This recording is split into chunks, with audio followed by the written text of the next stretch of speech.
अमरावतीमध्ये 52वे राज्यस्तरीय बालवैज्ञानिक प्रदर्शनाचं आयोजन करण्यात आलं आहे।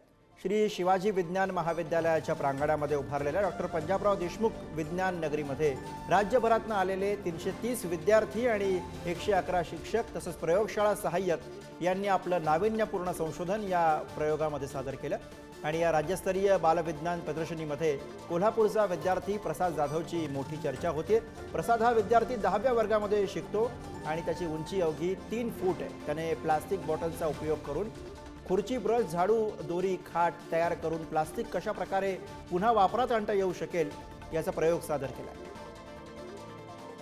नमस्कार, मी प्रसाद संजय जाधव। मी श्री पाराशर हायस्कूलमध्ये शिकत आहे। मी इयत्ता 10वीचा विद्यार्थी आहे। अशा प्रकारची आम्ही मशीन बनवलेली आहे।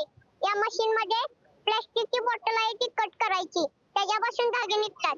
त्याच्यापासून आपण बाजला, खुर्ची, झाडू, आकर्षक फुलदाण्या, टॉयलेट क्लिनिंग ब्रश, फरशी क्लिनिंग ब्रश व प्लास्टिक वितळवून अशा पद्धतीने क्रेशरचे 2 भाग व प्लास्टिकचा 1 भाग मिक्स करून आपण रस्ताही बनवू शकतो।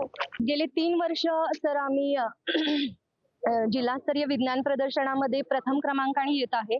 तर हा प्रत्येक 3 वर्षीही अव्वल म्हणजे प्रथम क्रमांकानेच येतो। तसंच तो वक्तृत्व कलेमध्ये सुद्धा अव्वल आहे।